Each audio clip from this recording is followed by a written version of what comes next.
On a downtown Toronto street, the everyday world of Canadian teenagers meets the never-never land of network television. Here, fantasy collides with teenage realities of the 80s, from AIDS to zits.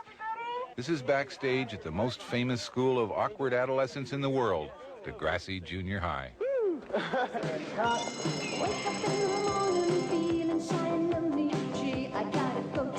Growing up on Degrassi has been so different and unique.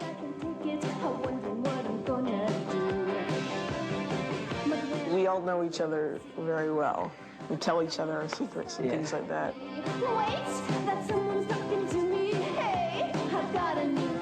We've captured our teenage years on film. I mean, the amount we've changed from the time I was 13 till the time I was 60. The Great Race. It's incredible.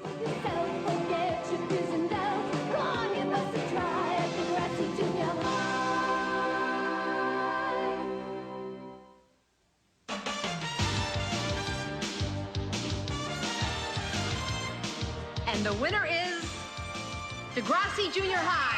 Ken White and Linda Schuyler. November 1988. For the kids' show that graduated to prime time, a stunning sweep of national awards. Degrassi picks up 4 Canadian Geminis, including those for Best Dramatic Series and for Best Actor, Pat Mastroianni. You're in my seat. I don't see a name on it. Arthur, don't make me mad. Okay, fine. It looks like a real school. The hallways and all the sounds and all the school bells. It's just a real school because it's not a set. This is a real school where we film. The Degrassi Schoolhouse was created by producer Linda Schuyler, a former teacher, and director Kit Hood.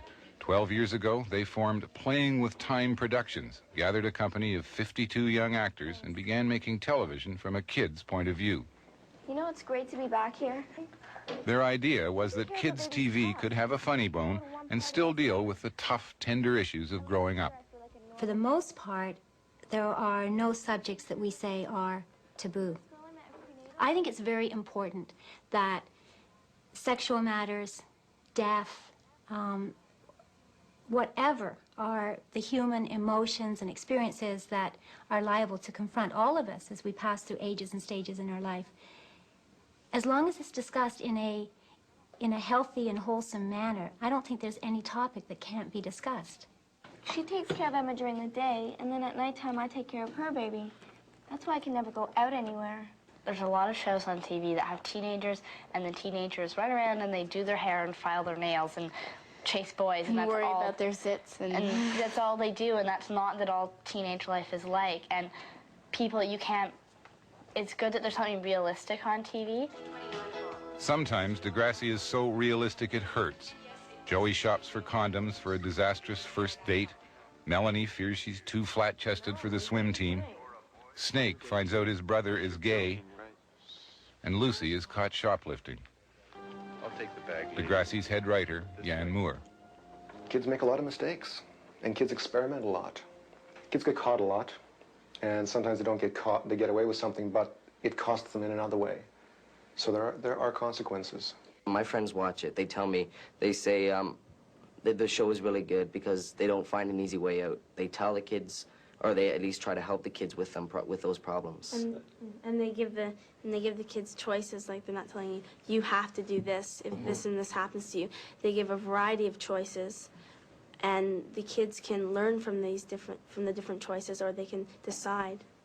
Look, well, I'm sorry. I was dumb. I have to go to court.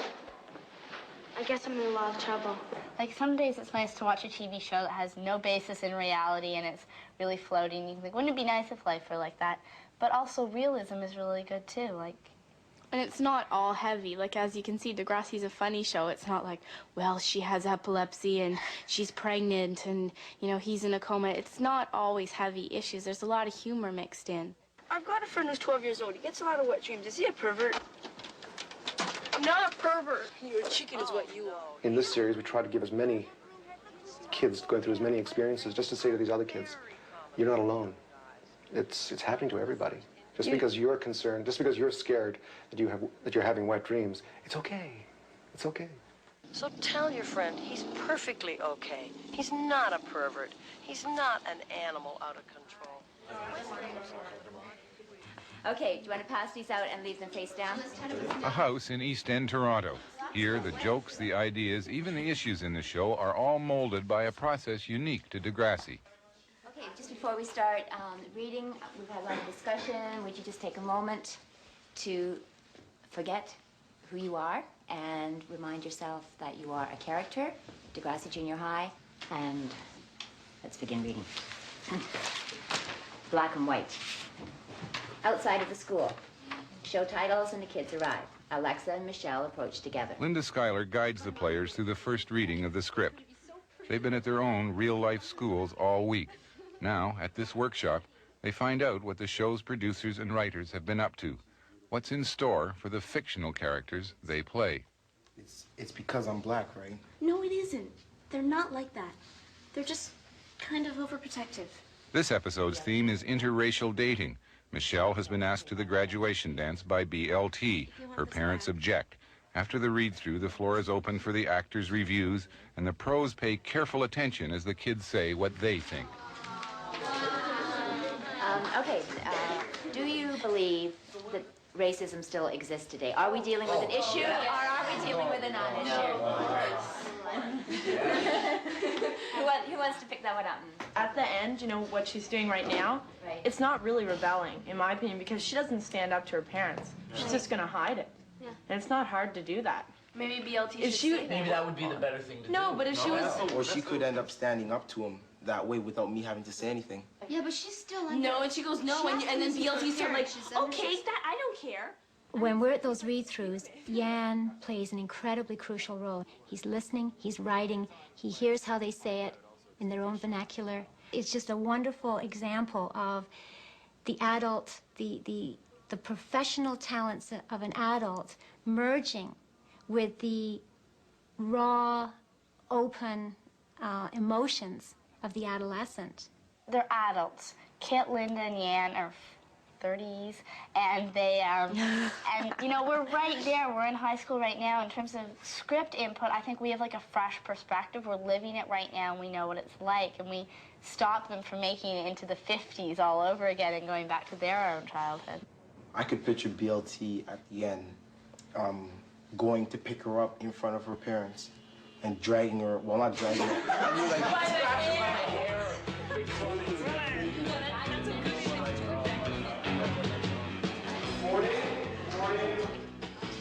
7:45 a.m., the Degrassi set.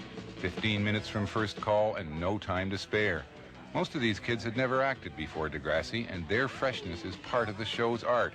It's Major League Television, but the glamour, such as it is right out of basement theatricals. The guys will just, they'll brush their hair in the morning, and then maybe they'll just give it a quick brush when they get here. And the girls do their own makeup. We don't have our own makeup people, because it's looking phony. When you have, like tons of makeup on, trying to make yourself and your hair all nice and hairsprayed, and when you look more natural, it's helping the show. Yeah, 2 seconds, Donald. All right, now girls, don't anticipate the end of this scene. You're all got to be... I think a lot of the naturalism comes from the crew, at the beginning, right? that we work with a very small crew, and there isn't a lot of fussing. It's sort of seat of the pants. Here we go. Roll sounder. And we're running. 76, take 3. Mark it, and that's good. And action, Michelle. We want to be polished. We don't want to be slick. And I think a lot of it comes with the performers, that we're very aware of them. And I get feedback from them all the time. And there's a lot of conversation that goes on, and you can't be that involved with all those kids and not stay young. We think the way they do. A lot of the time. I don't want to make any deals because he has all the blocking properties. Between takes, the young actors catch up on their off-camera lives, cramming the normal pursuits of growing up into a few idle minutes. Degrassi actors work an average of 10 days a month from May to December. It's a big chunk of time in a teenage life, and the set becomes a second home. In it, they're the family. We are continuing in the resource center. So chances are the only people that are going to be used are the grade 9s. Sari, who's our production manager and scheduler, it's a nightmare for her, scheduling around 52 different kids, having different sets of exams and different graduation nights and this and that. But she's brilliant at it. And I think that by her being able to do that and by us having a crew that will accommodate the kids' schedule, that they are living as much as possible the normal life of a teenager and not that of a movie star. Movie stars, for instance, don't get grounded for breaking rules, which can still happen in the private lives of these kids. Even on the job, as they admit, they're not always angels. When you have 52 kids, I mean, there's bound to be some trouble, some chaos, and sometimes I think the adults have got to look at that. I mean, if there are